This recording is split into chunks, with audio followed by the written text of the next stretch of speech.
உங்கள் ஆரோக்கியம் எங்கள் சந்தோஷம். 90 வருடங்களாக வாடிக்கையாளர்களின் நன்மதிப்பை பெற்ற எஸ்பிஎஸ் கேப்பை மாவு. எந்த குலதெய்வம் உன்னை கையை பிடிச்சி என்கிட்ட கொண்டு வந்து நிறுத்தி இருக்கிறதோ தர்மபுத்திரா, இவனை விட நம்மளை காக்கக்கூடிய தெய்வம் வேறு யாரா இருக்கா? நம்முடைய எல்லா சுச்சுவேஷன்லையும் காப்பாற்றினவன் நீ வந்தானடா. அந்த பீஷ்மர், விதுரர், இந்த மாதிரி சில கேரக்டர்ஸ் இருக்கு மகாபாரத்தில். அன்ஃபார்ச்சுனேட்லி நம்ம சைட்டுக்கே அது வரல. நாம் ஏதோ ஒரு சினிமேட்டிக் கேரக்டராக அவளை நம்ம ஸ்ட்ரக்சர் பண்ணி வச்சுட்டோம் சார். அவசர யோகம்னு பிள்ளைகளுக்கு சொத்து பத்து சேர்த்து வச்சுட்டோமே தவிர்த்து கலாச்சாரத்தையும் பண்பாட்டையும் எல்லாத்தையும் கூகுளில் போய் தேட முடியுமா? குலதெய்வ வழிபாடு தெரிஞ்சுக்கணும். அங்கே மெயின் பாயிண்ட் அதுதான். சக்தி விகடன் நேயர்களுக்கு அன்பு வணக்கம். வைணவம் அறிவோம் அப்படிங்கிற நம்ம ஏபிஎன் சுவாமிகள்கிட்ட பல கேள்விகள் கேட்டு அதுக்கான பதில்களை பெறுகிற ஒரு புதிய தொடரை தொடங்கியிருக்கோம். கடந்த 2 எபிசோடுக்கும் நீங்கள் கொடுத்துருக்கிற வரவேற்பு ரொம்பவே நல்லா இருக்குது. நிறைய பேர் நிறைய நேரம் வாட்ச் பண்ணியிருக்காங்கங்கிறது தான். அதை ஆர்வமாக பார்க்குறீங்க அப்படிங்கிறதுக்கு உண்டான எங்களுக்கு ஒரே சான்று. அதனால் இன்னும் பல பயனுள்ள தகவல்களை உங்களுக்கு தரணும் அப்படின்னு நாங்கள் விரும்புகிறோம். இன்றைக்கு ஒரு தலைப்பில் நம்ம பேச இருக்கிறோம். அதற்கு முன்னாடி போன முறை போட்ட அந்த திருப்பதி எபிசோடு தொடர்பாக ஒரு அன்பர் கேள்வி ஒன்று அனுப்பியிருக்கிறாரு. அதை நம்ம சுவாமிகள் கேட்டுட்டு இந்த வார எபிசோடுக்குள்ள போகலாம். சுவாமி நமஸ்காரம். நமஸ்காரம் சுவாமி. நம்ம திருப்பதி தொடர்பாக திருப்பதி யாத்திரை அது தொடர்பாக ஒரு போன எபிசோட் பண்ணோம். அது ரொம்ப நல்லா போயிட்டு இருக்கு. ஒரு முக்கியமான ஒரு கேள்வி ஒன்று கேட்டிருக்கிறாங்க. இப்ப திருப்பதிக்கு வேண்டிக் கொண்ட விஷயத்த வேறு சில தலங்கள்லையும் நாம செலுத்தலாம் அப்படின்னு சொல்லிட்டு சொல்றாங்களே, அந்த மாதிரி செய்யலாமா அப்படின்னு. ஏன்னா இப்போது சில ஊர்கள்லாம் சுவாமி இங்கே இருக்கிறாரு, திருப்பதி பெருமாளே இங்கே இருக்கிறாரு, அந்த மாதிரிலாம் இங்கேயே நீங்கள் பண்ணிடலாம். இங்கே சென்னையிலேயே கூட அந்த அம்பத்தூர் போகிற வழியில் ஒரு கோவில் இருக்குது, அது திருப்பதிக்கு நிகரான தலம் அப்படின்னு சொல்கிறாங்க. அந்த மாதிரி செலுத்தலாமா அப்படின்னு ஒரு கேள்வி முன் வைக்கிறாங்க. விஷ்ணு ஆலயங்கள் எந்த ஆலயமாக இருந்தாலும் அது ஒன்றுக்கு ஒன்று சளைச்சதில்லை. எல்லாமே எல்லாத்துக்கும் நிகரான தலம்தான். இப்போது ஸ்ரீரங்க ரங்கநாதருக்கு நிகரான திருத்தலம் எதுன்னா திருநீர்மலை ரங்கநாத பெருமாள் சொல்லலாம். ஏன்னா அதே பெருமாள் தான் இங்கே சாநித்தியம். தமருகந்தது எவ்வுருவம் என்று ஆழ்வார் எப்படியெல்லாம் நம்ம பகவானை கொண்டாடுறோமோ அப்படிலாம் கொண்டாடுறோம்னு சொல்லியிருக்கார். பட் இந்த கேள்வி ரொம்ப முக்கியமான ஒரு வேல்யூபிள் கேள்வி. என்ன அப்படின்னு கேட்டால், இந்த போன தொடரில் நான் உங்களுக்கு ஒரு ஆன்சர் பண்ணித்தேன். திருப்பதி யாத்திரைன்றது அந்த காலத்தில் எப்படி இருந்தது? It is very tough. அதுவும் அந்த மலையில் காட்டு வழியாக போயிட்டு இறங்கி வருதுன்றது ரொம்ப ரொம்ப டஃப்பாக இருந்தது. மக்கள் நடந்து தான் பிரயாணம் பண்ணினான். அப்படி இருந்த சமயத்தில், ரொம்பவே முடியாத சமயத்தில், சரி அந்த பெருமாளை நினச்சிண்டு அந்த பெருமாளுக்கு செலுத்த வேண்டிய காணிக்கையை இந்த கோவில்லையே பண்ணலாம்ன்றதாக ஒரு வழக்கத்தை பெரியோர்கள் இன்ட்ரடியூஸ் பண்ணினான். எப்போவுமே எக்ஸப்ஷனல் அப்படின்னு நம்ம ஒன்று சொல்கிறோம் இல்லையா? அந்த எக்ஸப்ஷனல் நம்ம எப்பவுமே மெயின் ஆக்கிடக்கூடாது. இன்னைக்கு நமக்கு என்ன வசதி குறைச்சல், இன்னைக்கு என்ன வாய்ப்பு குறைச்சல்? இன்ஃபேக்ட் திருப்பதியில் போயிட்டு அந்த லைனில் நாம் ஒரு 7 மணி நேரம் இருந்தால் கூட நல்ல ஃபுட்டு ஆஃபர் பண்ணுறா, நல்ல ரெஸ்ட் ரூம் ஆஃபர் பண்ணுறா, கொஞ்சம் நல்லா குழந்தைகளுக்கெல்லாம் பால் எதனா தேவைன்னா. அந்த காலம் நீங்கள் ஒரு 20-25 வருஷத்துக்கு இதெல்லாம் நினச்சி கூட பார்த்துக்க முடியாது. 20-25 வருஷத்துக்கு நினச்சி கூட பார்த்துக்க முடியாது. ஒரு டம்ளர் ஒரு குழந்தைக்கு ஒரு பால்னா அவ்வளோ கஷ்டப்படணும். ஆமாம். ஃபார் எக்ஸாம்பிள் இப்போ கும்பமேளாவில் பாருங்கள், எப்படி குழந்தை கொஞ்சம் குடும்பம் அத்தனையும் அழைச்சிட்டு அவள் எதை எதிர்பார்த்தா பக்தியை மட்டுமே பேஸ் பண்ணி வந்திருக்கான். அந்த மாதிரி ஒரு வரச்சே சில கோவில்களில் பிரார்த்தனைகளை செலுத்துறதுல தவறு இல்லை. அது எக்ஸப்ஷனல் கேசஸாக வச்சுக்கணும். நம்ம ரொம்ப தவிர்க்க முடியாத சூழல்னா அங்கே போய் நம்ம பிரார்த்திக்கலாம். அதனால் இன்னொன்று, பெருமாள் என்றைக்குமே அனுகிரகம் பண்ணக்கூடியவரே தவிர்த்து தண்டிக்கிறவர் இல்லை. ஏன்னா நம்முடைய சுச்சுவேஷன் அவருக்கு தெரியும். நாம் தெரிஞ்சு தப்பு பண்ணினா அதுக்கு உண்டான தண்டனை உண்டு. இயலாமையில் நாம் அவன்கிட்ட சரண்டர் ஆகி, அப்பா எனக்கு திருப்பதி வரணும் தான் ஆசை, என்னால் திருப்பதி வர முடியல, ஹானஸ்ட்டாக நான் சின்சியராக ட்ரை பண்ணினேன், பட் என்னால் வர முடியல, அதுக்கு பதில் ஒன்று இங்கே சேவிக்கிறேன். இப்போ சனிக்கிழமை ஒருத்தர் நாள் திருப்பதியில் போய் சுவாமி சேவிக்க முடியுமா? சவணத்துக்கு சவணம் போய் சுவாமியை தரிசனம் பண்ண முடியுமா? அது பக்கத்தில் இருக்கிற ஒரு ஸ்ரீனிவாசர் கோவிலில் போய் சேவிக்கிறார். அப்போ திருப்பதிக்கு நிகரான ஒரு தரிசனம் அவருக்கு இருந்துன்னு சொல்லிட்டா என்ன தப்பு இருக்குது? தப்பு இல்லை. இதான் answer. Okay. I hope so. இது ஒரு கன்வின்சிங்காக இருக்கும்னு நினைக்கிறேன். இல்லை, இதெல்லாம் உங்களை போன்ற ஆச்சாரியர்கள் எங்களுக்கு சொல்லுகிற பொழுது நாங்கள் செய்கிறது சரி தவறுங்கிறத நாங்கள் கிராஸ் வெரிஃபை பண்ணிக்குவோம். நாங்கள் அதற்காக தான் உங்கள்கிட்ட கேட்டோம். ரொம்ப நன்றி. நம்ம இந்த வாரம் பேசக்கூடிய தலைப்புக்குள்ளே போகலாம். பொதுவாகவே விஷ்ணு சகஸ்ரநாமம் அப்படின்னாலே எல்லாருக்குமே அதில் வந்து ஒரு ஈர்ப்பு இருக்குது. நம்ம சொல்கிறவங்களா இருந்தாலும் சரி, இப்போ என்ன போல் ஆட்கள்னால் போட்டு கேட்போம், அந்த 22 நிமிஷம் ஓடும். அது அந்த 22 நிமிஷமும் அப்படியே ரொம்ப டிவைனாக இருக்கும், அப்படி கேட்டுட்டு இருந்துருவோம். ஆனால் இதுக்கு பின்னாடி என்ன இருக்குது, இதை யார் எழுதினா, இதை யாரெல்லாம் சொல்லலாம், இப்படி பல கேள்விகள் இருக்குது. அதை பற்றின விளக்கங்கள் தேவை. சரி, ஒரு சின்ன இன்டர்வியூ. இப்போ நான் உங்களை ஒரு கேள்வி கேட்குறேன், கேளுங்க. சரியா? சரி. விஷ்ணு சகஸ்ரநாமத்தை சொன்னது யார்? விஷ்ணு சகஸ்ரநாமத்தை பீஷ்மர் சொன்னாரு அப்படிங்கிற மாதிரி. எனக்கு ரொம்ப திருப்தியா இருக்கு, ரொம்ப சந்தோஷமா இருக்கு. ஏன்னா இந்த கேள்வியை நான் பொதுவெளியில் கேட்க உடனே விஷ்ணு சகஸ்ரநாமத்தை சொன்னது யாருன்னா MS சுப்புலட்சுமி தான் எல்லாரும் சொல்லியிருக்காங்க. விஷ்ணு சகஸ்ரநாமத்தை சொன்னது யார் அப்படின்னு கேட்டா MS சுப்புலட்சுமி. அஃப்கோர்ஸ் அது கரெக்டு தான். ஏன்னா நீங்க கேட்ட கேள்வி, இது யார் சொன்னா, எப்ப சொன்னா, எதற்காக சொன்னா, எப்படி சொன்னா, நாம எப்படி சொல்லணும், இதுதான் உங்களுடைய. ஃபர்ஸ்ட் போர்க்களத்துல பீஷ்மாச்சாரியர் தன் இஷ்டப்பட்டபடி மரணம்ன்றதுக்காக உத்தராயண புண்ணிய காலத்தை எதிர்பார்த்து காத்துட்டு இருக்க. உத்தராயண புண்ணிய காலம் கூட எப்படின்னு கேட்டா தை 1ஆம் தேதி இல்லை, இந்த ரத சப்தமின்னு நம்ம சொல்றோம் இல்லையா, அந்த சூரியனுடைய தேர் அப்பதான் திரும்பும். அதுல இருந்து பீஷ்மருடைய நிர்யாணம் ஆரம்பமாக போறது. அந்த சமயத்துல தர்மபுத்திரருக்கு ரொம்ப ஒரு ஃபியர் ஃபேக்டர், ஒரு ஃபீலிங், இவ்வளவு பேர் அடிச்சுட்டோம், கொன்னுட்டோம், எதுக்காக, இந்த ஒரு ராஜ்யத்துக்காகத்தானே. இன்ஃபேக்ட் போர்க்களத்துல முதல்ல கீதோபதேசத்திற்கு முன்பாக அர்ஜுனனுக்கு வந்த அதே ஃபீல், அந்த ஃபீலிங் தர்மபுத்திரனுக்கு வந்தது. ரொம்ப மனசு வருத்தப்பட்டான். இதுக்கு என்ன ஆன்சர் பண்ணலாம் அப்படின்னு கேட்டா, நீ வந்து பேசாம ஒண்ணு பண்ணு, நேர போய் பீஷ்மாச்சாரியர் இடத்துல கேட்கலாம்னு வியாசரும் கண்ணனும் சொல்றான். எப்படி சார், அடிச்சு கீழே விழுத்து அவரை படுக்க வச்சுட்டு சௌக்கியமானு போய் கேட்க முடியுமா, நான் பண்ணது நியாயமான கேட்க முடியுமான்னு கம்பல் பண்ணி கிருஷ்ணனும் வியாசரும் தர்மபுத்திரனை அழைச்சுன்னு போறான். அப்ப தர்மபுத்திரருக்கு பல சந்தேகங்கள் வருது. அதுதான் மகாபாரதத்துல சாந்தி பர்வம்னு ரொம்ப எக்ஸ்டென்சிவான ஒரு சாப்டர். அது நம்ம மகாபாரதத்துல கௌரவ பாண்டவர்கள் யுத்தம் மட்டும்தான் பார்க்குறோம், இந்த ஒரு போர்ஷனை நம்ம பார்க்கறது இல்லை. எத்தனையோ நீதிகள், பீஷ்மருடைய உபதேசங்கள்னு, தர்மசாஸ்திரங்கள், நீதிகள், ஒரு ஹியூமன் எப்படிலாம் இருக்கணும், ஆட்டிடியூட்ஸ் என்ன, பிஹேவியர்ஸ் என்ன, எப்படி ஹவு டு ரியாக்ட் அப்படின்றதாக கிட்டத்தட்ட ஒரு 400-500 அத்தியாயங்கள் பீஷ்மர் பல கதைகளை வித் அனெக்டோட்ஸ், அற்புதமான எக்ஸாம்பிள்ஸோட கொடுக்குறார் பீஷ்மர். அதில் இந்த மாதிரி, அதாவது ராஜநீதினா என்ன, மக்கள் எப்படி இருக்கணும், ராஜாக்கள் எப்படி பிரஜா பரிபாலனை பண்ணணும், வர்ணாசிரம தர்மங்கள்னா என்ன, புரியுதா, எந்த ராஜ்யத்தில் நம்ம வசிக்கணும், எந்த ராஜ்யத்தில் வசிக்கக்கூடாது, பாலிடிக்ஸ்னா கூட எப்படி இருக்கணும், அந்த டீசன்ட் பாலிடிக்ஸ் அப்படின்னு சொல்கிறோம் இல்லையா நம்ம, அந்த பாலிடிக்ஸில் கூட ஒரு டீசன்சி இருக்கணும் அப்படின்றதாக இப்படி எல்லா விஷயமும் பேசுகிறோம். அதனால தான் மகாபாரதத்துக்கு என்ன பேர், பஞ்சமோ வேதகான்னு பேர், 5வது வேதம். அவ்வளவு பெருமை அந்த மகாபாரதத்துக்கு இருக்கு. ஸோ இவர் அழகாக அதெல்லாம் சொல்லிட்டே வர்றார். அப்புறம் தர்மபுத்திரர் வேதாந்த விஷயமான சில சந்தேகங்கள் கேட்கிறார். கோ தர்ம சர்வதர்மானாம் பவத பரமோ மதா கிம் ஜபன் முச்சதே ஜந்து ஜன்ம சம்சார பந்தனாத் அப்படின்னு அங்கே பார்த்தீங்கன்னா, ஸ்ருத்வா தர்மான் அசேஷேன பாவனானிச்ச சர்வசா யுதிஷ்டிரா சாந்தனவம் புனரேவ அபியபாஷத, அந்த ஸ்லோகம். ஆமாம் ஆமாம், அந்த ஸ்லோகம் இருக்கும் அங்கே சஹஸ்ரநாமத்தை ஆரம்பிக்கணும் இல்லையா. யுதிஷ்டிர சாந்தனவம் புனரேவாபியபாஷத யுதிஷ்டிர உவாச்ச கிமேகம் தெய்வதம் லோகே கிம் வாப்யேகம் பராயணம் ஸ்துவந்த கம் கமர்ச்சந்த பிராப்னுயர்மாணவா சுபம் கோ தர்ம சர்வ, அப்படி ஆரம்பிக்கும் அந்த ஸ்லோகம். ஆமாம் ஆமாம் ஆமாம், அதனுடைய மீனிங் இது ஒரு பெரிய ப்ராப்ளம். ஒரு மொழியை ஆதரிக்கிறதுக்கோசரம் மற்றொரு மொழியை நிந்திப்பதுன்றது இப்போ கல்ச்சராக போயிடுச்சு. சரிதான் இல்லையா? கண்டிப்பாக. சம்ஸ்கிருதம்ன்றது நம்முடைய சுவாசம், அதை ஓரளவுக்காவது நம்ம தெரிஞ்சுக்கணும். கண்டிப்பாக கண்டிப்பாக தெரிஞ்சுக்கணும். சாந்தனவகானா யாருக்கு பேருனா, சந்தனுடைய பிள்ளை சாந்தனு பீஷ்மர். யுதிஷ்டிரா சாந்தனவம். இதுவரையிலும் ஸ்ருத்வா தர்மானி அசேஷேன, அசேஷேன தர்மான், எல்லா தர்மங்களையும் கண்டார், எல்லா நீதி கீதி எல்லாத்தையும் கண்டாச்சு.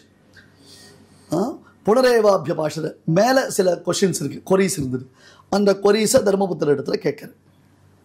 நான் மீண்டும் மீண்டும் வலியுறுத்தக்கூடிய ஒரு விஷயம் உண்டு. இன்றைக்கி நம்ம பிள்ளைகளுக்கு நம்முடைய வீட்டு பழக்க வழக்கங்களை சொல்லிக் கொடுக்கறதே மறந்து போயிடுது. கவனிச்சிருக்கீங்களா நீங்கள்? ஆமாம் இல்லையா? படிக்கச்சேவும் சரி, உத்தியோகத்தில் இருக்கச்சேவும் சரி. இப்போ ஆடி மாதம் வந்ததுன்னா புத்துக்கு பால் தெளிக்கிறதுன்னு ஒரு வழக்கம் வந்துச்சு.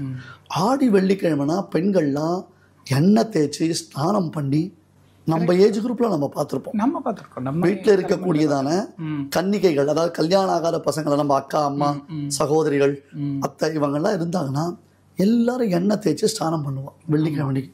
ஒரு அது அந்த ஆம்பியன்ஸ்னு சொல்கிறோம் இல்லையா, அது ஒரு சாம்பிராணிலாம் போட்டு சுவாமிக்கு ஸ்லோகங்கள்லாம் சொல்லி வெள்ளிக்கிழமை வீட்டில் எல்லா புஷ்பங்கள்லாம் சாத்தி வாசல் அழகாக கோலம்லாம் போட்டு, ஸோ இன்னைக்கு வெள்ளிக்கிழமை பருப்பு பாயசம் பண்ணி உடனே எல்லாரும் காலத்துலேருந்து கோவிலுக்கு போயிட்டு, எவ்வளவு அவசரமாக ஸ்கூலுக்கு போகணுன்னாலும் கோவிலுக்கு போய் வைஷ்ணவர்கள்னால் தாயார் சன்னதிக்கு போய் வெள்ளிக்கிழமை மகாலட்சுமி தாயாரை சேவிச்சுட்டு வருவா. மற்றவர்கள்லாம் என்ன பண்ணுவா, பக்கத்தில் இருக்க கருமாரி அம்மன் கோவிலுக்கு, முப்பாத்தம்மன் கோவிலுக்கு போகிறது அப்படின்னு வழக்க வச்சுட்டா, அப்புறம் வந்துட்டு அந்த பசங்க என்ன பண்ணும், அதே ஆம்பியன்ஸோட ஸ்கூலுக்கு காலேஜுக்கு போயிருந்தது. ஆமாம், ஒரு தெய்வீகம் பார்க்கச்சே ஒரு மகாலட்சுமி கடாட்சம் இருந்தது. இன்னைக்கு அந்த வழக்கங்கள் சொல்லி வைக்கிறோமா? அந்த வழக்கங்கள் தெரிஞ்சுக்கிறோமா? அவசர யோகம்னு பிள்ளைகளுக்கு சொத்து பத்து சேர்த்து வச்சுட்டோமே தவிர்த்து கலாச்சாரத்தையும் பண்பாட்டையும் நம்ம கற்றுக் கொடுக்க மறந்துட்டோம். வீட்டில் பெரியவங்கள் எல்லாத்தையும் கூகுளில் போய் தேட முடியுமா? முடியாது. வீட்டில் பெரியவங்கள் இருந்தால்தான் அது தெரியும். வியாசர் சொல்கிறார் தர்மபுத்திரர் இடத்துல, உங்கள் குலத்தில் இவர் மட்டும்தான் இருக்கார் பெரியவர், எல்லாமே தெரிஞ்சவர், 4-5 ஜெனரேஷன் பார்த்தவர் இவர் போயிட்டாருன்னா உன் குல பழக்க வழக்கங்கள் தெரியாமல் போயிடும். தர்மபுத்திரா, ஜென்ரலாக நீதிகள்லாம் தெரிஞ்சுட்ட, இன்ஃபேக்ட் அது கூட பல பேர்கிட்ட தெரிஞ்சுக்கலாம், ப்ராப்ளம் இல்லை. ஆனால் குலதெய்வ வழிபாடு தெரிஞ்சுக்கணும். அங்க மெயின் பாயிண்ட் அதுதான். கிமேகம் தெய்வதம் லோகே கிம்பாப்யேகம் பராயணம் கோதர்ம சர்வதர்மானாம் பவத பரமோ மதஹா. ரொம்ப அற்புதமான கேள்வி, சொல்லச்சவே செலுக்கிறது பாருங்க. ஏன்னா நான் அந்த பீஷ்மர், விதுரர், இந்த மாதிரி சில கேரக்டர்ஸ் இருக்கு மகாபாரத்தில். அன்ஃபார்ச்சுனேட்லி நம்ம சைட்டுக்கே அது வரல. நாம் ஏதோ ஒரு சினிமேட்டிக் கேரக்டராக அவளை நம்ம ஸ்ட்ரக்சர் பண்ணி வச்சுட்டோம் சார். ஒரு ஹியூமன் நேச்சரை அப்படி காமிக்கிறா அந்த பெரியவாள்லாம். நமக்கு அவள்லாம் வாழ்ந்து காட்டியிருக்கா. அவளுடைய லைஃப் தான் நமக்கு ரோல் மாடல். நம்ம ஒரு விளையாட்டு வீரரையோ, ஒரு அரசியல்வாதியோ, ஒரு சினிமா நடிகரையோ ரோல் மாடல் நினச்சிக்கிறோம். இவள்லாம் தான் நமக்கு ரோல் மாடல் இல்லையா? பீஷ்மரை கேளு, வியாசர் தூண்டுறார், கேளு, அந்த கேள்வி கேளு, இந்த கேள்வி கேளு. உங்கள் குலதெய்வத்துடைய வழிபாடு என்ன? உங்கள் குலதெய்வம் யார்? அதை எப்படி இப்போ சுவாமி கும்பிடணும்னு கேட்குறோம் இல்லையா, சுவாமி சேவிக்கணும், எப்படி பூஜை பண்ணணும். இப்போ சில வீட்டில் கல்யாணம் இந்த மாதிரி நல்ல காரியங்கள் இருந்தால் சுமங்கலி பிரார்த்தனைன்னு அந்த வீட்டில் ஒரு வழக்கம் உண்டு உண்டு உண்டு உண்டு அதில் ஒரு சின்ன டிஃப்ரென்ஸ் இருக்குது. அதாவது அந்த சுமங்கலிகளுக்கு புடவையை நனைத்து கொடுத்து அவங்க உடுத்திக்க வச்சு சாப்பிட வைக்கிறதா, இல்லை புது புடவையை அவங்களுக்கு உடுத்த கொடுக்கறதா, இது ஒவ்வொரு வீட்டினுடைய வழக்கம். ஆமாம். இப்போ ஒரு மாவு திருவிளக்கு, புரட்டாசி சனிக்கிழமை மாவு திருவிளக்கு போடுறோம்னு சொன்னால், அந்த மாவு திருவிளக்கில் திரி எரியும் பொழுது அப்பயே நம்ம சாப்பிடலாமா, இல்லை வெயிட் பண்ணிட்டு தான் சாப்பிடலாமா அப்படின்னு ஒரு வீட்டில் ஒரு குல வழக்கம் இருக்கு. ஆமாம். அப்புறம் முதல் மொட்டை திருப்பதியில் போய் போடணுமா, திருவள்ளூரில் போய் போடணுமா, உப்பிலியப்பன் கோவிலில் போய் போடணுமா, ஒரு குல வழக்கம் இருக்கு. ஆமாம். சில குழந்தைகளுக்கு அப்த பூர்த்தின்னு சொல்லுவா, முதல் வருஷம் கொண்டாடுறோம். என்ன சார் இது, பத்திரிக்கை கூட சரியா போடுறதில்ல. அந்த குழந்தையே கூப்பிடுற மாதிரி விளக்க ஊதி அணைக்கிற மாதிரி ஒரு கன்றாவி. மன்னிக்கணும், நேயர்கள்லாம் மன்னிக்கணும், உள்ள குமுறலை வெளிப்படுத்துறதுக்கு நான் ரொம்ப கஷ்டப்பட்டு வார்த்தைகளை கண்ட்ரோல் பண்ணிக்கிறேன். புரியுது. வழக்கை ஏற்றி வழிபட வேண்டியதான ஒரு நல்ல மங்களகரமான நிகழ்வை வழக்க ஊதி அணைக்கிற மாதிரி வச்சுட்டா. அதுக்கு என்னமோ பேர் வச்சுட்டாலே. இப்போ அப்த பூர்த்தி நம்ம அழகா சொல்லுவோம். இப்போ இந்த ஃபர்ஸ்ட் இயர் ஆனிவர்சரிக்கு என்னமோ பேர் வச்சிருக்கான், சட்ட ஞாபகம் சாரி விட்டுருவோம் அதை. அந்த மாதிரி இந்த வழக்கம் சில வீட்டில் குழந்தைகளுக்கு ஆயுஷ் ஹோமம் பண்ணுவான். புரியுது. அந்த ஹோமம் பண்ணி குழந்தைக்கு முதல் அந்த கர்ணவேதனம்னு காது குத்துறது அப்படின்றதான சில காரியங்களை பண்ணுவான். ரைட்டா? இதெல்லாம் யார்கிட்ட நீங்க கத்துக்க போறீங்க? வீட்டில் பெரியவங்க இருந்தாதான். பெரியவங்க கிட்ட நீங்க என்னைக்கு அப்ரோச் பண்ணிருக்கீங்க? Generation gap. ஆமா. இந்த ப்ராப்ளம் வந்துடக்கூடாதுன்றதுக்காகத்தான் Vyasar Krishnan even though that they are capable of telling that, but அவா பரம்பரையிலிருந்தே அவளுக்கு சோர்ஸ் கிடைக்கணும், ஒரிஜினலாக சோர்ஸ் இருக்கணும்ன்றதுக்கோசரம் பீஷ்மர்கிட்ட போய் கேளுன்னு சொல்கிறார். அப்போ பீஷ்மர் சொல்கிறார், எந்த குலதெய்வம் உன்னை கையை பிடிச்சி என்கிட்ட கொண்டு வந்து நிறுத்தியிருக்கிறதோ ஏஷமே சர்வதர்மானாம் தர்மோதிக்க தமோமதா. யாரு? கிருஷ்ணன். தர்மபுத்திரா, இவனை விட நமக்கு நம்மளை காக்கக்கூடிய தெய்வம் வேறு யாரா இருக்கா? நம்முடைய எல்லா சுச்சுவேஷன்லையும் காப்பாற்றினவன் இவன் தானடா. இவனை சேவிக்கிறதானா தமேவ சார்ச்சையன் நித்தியம் பக்தியா புருஷம் அவ்யயம் தியாயன் ஸ்துவன் நமஸ்யன்ஸ். அவ்வளவு அந்த அந்த குருக்ஷேத்திர யுத்த பூமியில் கிருஷ்ணனை எதிர முன்னிலைப்படுத்தி தர்மபுத்திரர் பக்கத்தில் இருக்கச்ச பீஷ்மர் அதை பேசின பொழுது அந்த சுச்சுவேஷன் நீங்கள் இமேஜின் பண்ணி பாருங்க. அசிதர், தேவலர், வியாசர், சுமந்து, ஜெய்மினி, வைஷம்பாயனன் எல்லா மகர்ஷிகளும் இருக்கா. இதை நம்ம ஒரு பிஜிஎம் மாதிரி ஒன்று செட் பண்ணிக்கணும் இல்லையா? ஒரு எமோஷன் இன்னும் மூடு கிரியேட் பண்ணிக்கிறதுக்கு. அப்போ அப்படியே சேவிக்கிறார். விஸ்வம் விஷ்ணு வஷக்காரா பூத பவ்ய பவத் பிரபுன்னு மடை திறந்த வெள்ளமாக பகவானுடைய திருநாமங்களை சொல்கிறார். சொல்லச்சே சொல்கிறார் பீஷ்மர், நானா சொல்கிறேன், யானி நாமானி கௌணானி விக்யாத்தானி மகாத்மபிகி ரிஷிபிகி பரிகீதானி தானி வக்ஷியாமி. நான் சகசலாம் உபன்யாசம் பண்ணல இப்போ, பட் உங்களுக்கு அந்த சுச்சுவேஷன் நீங்கள் கேட்ட கேள்விக்கு இவ்வளோ எக்ஸ்பிளேஷன் கொடுக்குறேன். இத்தனை ரிஷிகள் ஒவ்வொரு பீரியடில் ஒவ்வொரு சமயத்தில் அந்த கிருஷ்ணனை ஸ்தோத்திரம் பண்ணின அத்தனை திருநாமத்தையும் ஒன்றா தொகுத்து இப்போ நான் சொல்கிறேன் கேளு அப்படின்னா, அதை சொல்கிறவர், கேட்குறவர், எதிர நின்று அதை அனுபவிக்கிற பகவான், எல்லாருக்குமே ஒரு ஒரு ஒரு ஒரு உன்னதமான ஒரு ஸ்டேட்டஸை கிரியேட் பண்ணுறது பகவானுடைய நாமம். அதனால் அந்த விஷ்ணு சஹஸ்ர நாமம் அப்படின்றது இருக்கு இல்லையா, பகவானுடைய திருநாம சங்கீர்த்தனம். சூப்பர். ஒன்றும் இல்லை, ஏகோனைக்க சவக்க கிம் அப்படின்னு சொன்னால் கஹா ஒரு திருநாமம், கிம் அப்படின்னு கேட்டால் ஒரு திருநாமம், ஒரு எழுத்தில் ஒரு திருநாமம் இருக்கு. அதை அனுபவிச்சார். இது பீஷ்மராலே திருவாய் மலர்ந்து அருளை செய்யப்பட்டது. அதாவது அர்த்தம் பீஷ்மரால் சொல்லப்பட்டது. பீஷ்மர் இதை சொல்லியிருக்கார். ஒன்று இப்போ எந்த சுச்சுவேஷன் அப்படின்றத எக்ஸ்பிளைன் பண்ணிட்டேன். இப்போ உங்களுடைய கேள்வியில் மெயின் பார்ட் என்ன அப்படின்னு கேட்டால், விஷ்ணு சகஸ்ரநாமத்தை யார் யார் சொல்லலாம். தட் மீன்ஸ் சில பேர் சொல்லலாம்ன்றதான ஒரு பட்சம் இருக்கு, சில பேர் சொல்லக்கூடாதுன்றதான ஒரு பட்சம் இருக்கு. கரெக்டா? பெண்கள் சொல்லலாமா அப்படிங்கிற எங்க வீட்டு பெண்கள்லாம் விஷ்ணு சகஸ்ரநாமம் சொல்ற வழக்கம் இல்லை. ஃபர்ஸ்ட் நான் அதை கிளியர் பண்றேன். சரியா? இதை எங்கேயோ எடுத்துட்டு போயிடக்கூடாது. சரி, இந்த கேள்விக்கு பதில் சொல்லிட்டேன். பட் சில பேருக்கு அதுல ஒரு ஆசை இருக்கு, நாங்க சொல்லணுமேன்னு ஆசைப்படுறோம். எனக்கு ஒரு சந்தேகம் தான், இதுல சொல்லலாம்ன்றதான பட்சமும் இருக்கு, சொல்லக்கூடாதுன்றதான பட்சமும் இருக்கு. ஏன்னா இதை நிர்ணயம் பண்ணலான்னு. எங்க ஃபேமிலியில ஸ்திரீகள் லேடிஸ் சொல்றது வழக்கம் இல்லை, சில ஃபேமிலியில வழக்கம் வச்சுருக்கான். இப்ப நான் முதல்ல சொல்லச்சவே விஷ்ணு சஹஸ்ரநாமம் யாரை சொன்னதுன்னா எம்மா சுப்லட்சுமி தான் சொன்னான். அந்த அம்மா தான் அழகா அதை சொல்லி பிரச்சாரம் பண்ணி திருவேங்கடமுடியானுக்கு எல்லாத்தையும் அர்ப்பணம் பண்ணினான் அந்த அம்மா. அதனால தான் அவ ஒரு சிலை கூட வச்சிருக்கா, அந்த திருப்பதியில ஒரு சிலை கூட வச்சிருக்கா. அது ரொம்ப விசேஷமானது. அப்போ இந்த கேள்விக்குரியதான பதிலை நான் எப்படி சொல்ல வரேன்றதை நீங்க என்ன புரிஞ்சுக்கணும். இந்த விஷ்ணு சஹஸ்ரநாமத்திற்கு பல பெரியோர்கள் வியாக்கியானம் பண்ணிருக்காங்க. சங்கர பகவத் பாதர் முதல்ல இதுக்கு தான் வியாக்கியானம் பண்ணினார். அதை பத்தி ஒரு அபூர்வமான ஒரு கதையை உண்டு, தெரியல?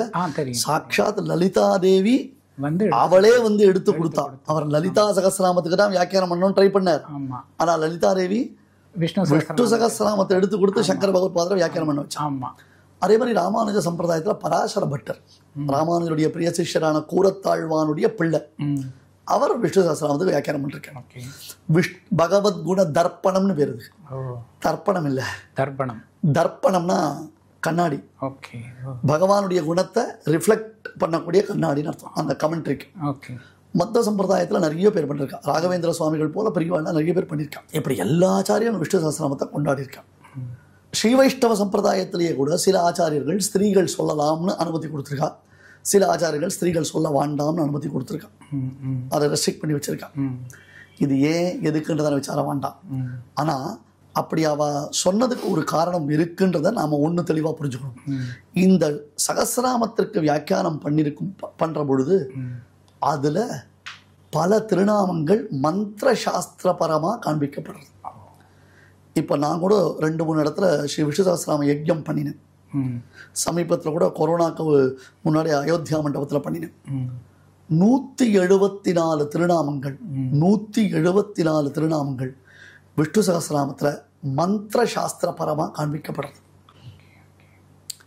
இப்போது சந்தியாவந்தனம் பண்ணும் பொழுது காயத்ரி ஜபம் பண்ணுறோம். உபநயனமானவாளுக்கு மட்டும்தான் சந்தியாவந்தனம். அதனால் இதுலேயும் ஒரு கேள்வி லேடிஸ் சொல்லலாமா? காயத்ரியா உபநயனமானவாளுக்கு தான் சந்தியாவந்தனம், அவளுக்கு தான் காயத்ரி உபதேசம். அந்த காயத்ரி உபதேசம் பண்ணிச்சு ரிஷி சந்தஸ் தேவதையோட சொல்லணும். ஆமாம், எந்த ரிஷி என்ன சந்தஸ் எந்த தேவதை அதுக்கு ஆவாகனம்னு பேர். இங்கே ரிஷியை சொல்லணும், இங்கே சந்தஸ் அந்த மீட்டரை பற்றி சொல்லணும், இங்கே தேவதையை பற்றி சொல்லணும். அப்புறம் விநியோகம்ன்றதாக சொல்லி அந்த காயத்ரி ஜபத்தை நாம் ஆரம்பிக்கணும் தியான ஸ்லோகத்தோட. இந்த மாதிரி ஒவ்வொரு மந்திரத்துக்கும் உண்டு. எந்த மந்திரமாக இருந்தாலும் அதுக்கு ரிஷி சந்தஸ் தேவதை உண்டு. இப்போ விஷ்ணு சகஸ்ரநாமத்தில் திருநாமங்கள் மந்திரங்கள் சொன்னல, நீங்கள் சகஸ்ரநாமத்தை ஆரம்பிக்கிச்சு அஸ்ய ஸ்ரீ விஷ்ணோர் திவ்ய சகஸ்ரநாம ஸ்தோத்திர மகாமந்திரஸ்ய ஸ்ரீ வேதவியாசோ பகவான் ரிஷிஹி அனுஷ்டுப் சந்தஹ ஸ்ரீ பரமாத்மா ஸ்ரீமன்னாராயணோ தேவதா தியானம் க்ஷீரோதன்வத் பிரதேசே ஆரம்பிக்கிறீங்களா? அப்போ ரிஷி சந்தஸ் தேவத்தை வந்துருத்துனா மந்திரம் தானே. அப்போ மந்திரம்ன்றது எல்லாராலையும் பண்ண முடியாது இல்லையா? நாம சங்கீர்த்தனமாக இருந்தால் எல்லாரும் பண்ணலாமோ இல்லையோ?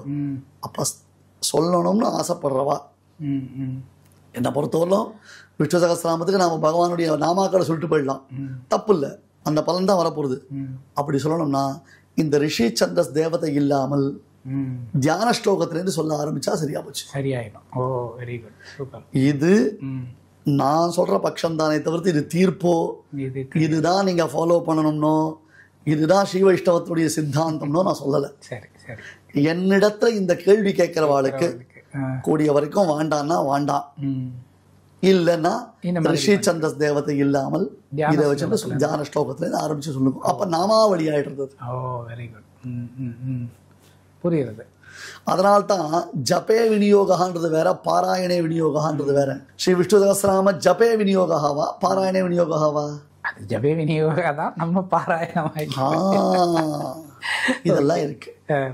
இந்த சூக்ஷத்தை புரிஞ்சுக்கணும். ஒரு சோஷியல் மீடியாவில் இவ்வளோதான் சொல்ல முடியும். புரியுது. ஓகே.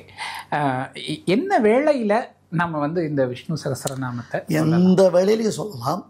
குறிப்பாக கார்த்தால சாயங்காலம் 2 வேளை சொல்கிறது ரொம்ப விசேஷமானது. திரிசந்தியம் எஃப் பட்டேத்து அப்படின்ற மாதிரி இருக்கு. பட் கார்த்தால இல்லை முடியலையா சாயங்காலம் ஒரு வேளை சொல்கிறது ரொம்ப விசேஷமாக. எங்கனே சொல்லிடும் இன்பம் பயக்குமே, அவ்வளோதான். சாயங்காலம் சந்தியாந்திரத்தை பண்ணிட்டு அஸ்தமன வேலையில் சொல்கிறது ரொம்ப விசேஷம். Okay okay okay. இப்போ விஷ்ணு சகஸ்ரநாமம் முழுமையாக சொல்கிறதுக்கு இணையானது அந்த ராமநாமம் கொண்ட அந்த ஸ்லோகத்தை சொல்லக்கூடியதுன்னு. அந்த ஸ்லோகத்தை எல்லாரும் சொல்லலாம் இல்லையா? யார் விஷ்ணு சகஸ்ரநாமமே இப்போ எல்லாரும் சொல்லலான்றதுக்கு நான் உங்களுக்கு சொல்லிட்டாங்க. அதனால் இதில் மேற்கொண்டு உண்மை கேள்வி கிடையாது. அது பார்வதி ஒரு கேள்வி கேட்குறா, அந்த கேள்விக்கே பரமசிவன் அற்புதமாக பதில் சொல்கிறார். அங்கே பாருங்க, ஸ்ரீராம ராம ராம இதி ரமே, ரமேன்றது அங்கே பார்வதியை பார்த்து சொல்கிற வார்த்தை. மனோரமே, அங்க மனோரமே ரமே ரெண்டும் ஒரே வார்த்தை தான். புரியுதா? அடி பெண்ணே, மைடியர் அப்படின்னு அர்த்தம். சஹஸ்ரநாம தத்துல்யம் வர ஆனனே, அதுவும் அந்த மைடியர் அர்த்தம் தான். அழகான முகத்தை உடையவளே அப்படின்னு அர்த்தம். அவ்வளோதான் விஷயம். அதெல்லாம் சொல்லலாம். ஸ்ரீராம ராம ராமே சொல்லலாம். அது 2 தடவை சொல்லணுமா 3 தடவை சொல்லணுமா அடுத்த கேள்வி வரும். 2 தடவை சொல்றது வழக்கம் வச்சுருக்கா, சில பேர் 3 தடவை சொல்றது வழக்கம் வச்சுருக்கா. எல்லாரும் அவ பெரியவாளை ஃபாலோ பண்ணுங்க, அவ்வளோதான். Okay okay. ஆவாவா பெரியவாளை ஃபாலோ பண்ணுங்க. ஓகே ஓகே சரி. என்ன ஃபாலோ பண்ணணும்னு நினைக்கிறவா நான் சொல்றதை ஃபாலோ பண்ணுங்க, திருப்பி குழப்பாதீங்க. சரி okay, super super super. Vishnu Sahasranama பாராயணம் முடிஞ்ச உடனே ஏதாவது நிவேதனங்கள் பண்ணணும் அப்படிங்கிற மாதிரியான ஒரு முறை. அதாவது நாம சங்கல்பம் பண்ணிட்டு பாராயணம் பண்றோம், இந்த பலனுக்காக இந்த பிரார்த்தனைக்காக பாராயணம் பண்றதுன்றது ஒரு வகை உண்டு. சரி. தினந்தோறும் ஜென்ரலா பாராயணம் பண்றது அப்படின்றது உண்டு. எதுலையுமே நம்மளால முடிஞ்சதை பண்றது சந்தோஷம் தான், அவ்வளோ விஷயம். இப்போ பஸ்ல போச்சு பாராயணம் பண்ணலாமா, செருப்பு போட்டு பாராயணம் பண்ணலாமா, எத்தனை கேள்வி கேட்டாலும் எந்த ஆங்கிள் கேட்டாலும் திரும்ப திரும்ப திரும்ப திரும்பன்றாரு. அதை மாதிரிதான் அது. சௌகரியம் சுவாமி. சரி சரி. அவளுடைய சௌகரியத்தை கரெக்டாக ஃபாலோ பண்ணிக்கோங்க. Okay okay. விஷ்ணு சகஸ்ரநாமம் பற்றி நம்ம கேட்கறதுக்கு நிறைய இருக்கு. சுவாமிகள் சொன்னால் நம்ம கேட்டுக்கிட்டே இருப்போம். அந்த அளவுக்கு அது வந்து ஒரு சுவையான விஷயம். அதில் நம்ம ரொம்ப ஆழமாக ஈடுபடக்கூடிய ஒரு விஷயம். என்னால் எனக்கு தெரிந்த சில கேள்விகளை நான் சுவாமிகள்கிட்ட கேட்டு தெளிவடைஞ்சிருக்கேன். உங்களுக்கு இது தொடர்பாக மேலும் கேள்விகள் இருந்தது அப்படின்னு சொன்னால் மறக்காமல் கமெண்ட்டில் கொடுங்க. நான் சுவாமிகள்கிட்ட கேட்டு எவ்வளோ சீக்கிரம் முடியுமோ அவ்வளோ சீக்கிரம் இதற்கான பதிலை பெற்றுத்தரேன். சுவாமி ரொம்ப அருமையாக சொன்னீங்க. மிக்க நன்றி. நன்றி நன்றி. உங்கள் ஆரோக்கியம் எங்கள் சந்தோஷம். 90 வருடங்கள் 5 தலைமுறைகள் என்றும் வாடிக்கையாளர்களின் நம்பிக்கையை பெற்ற SPS கேப்பை மாவு.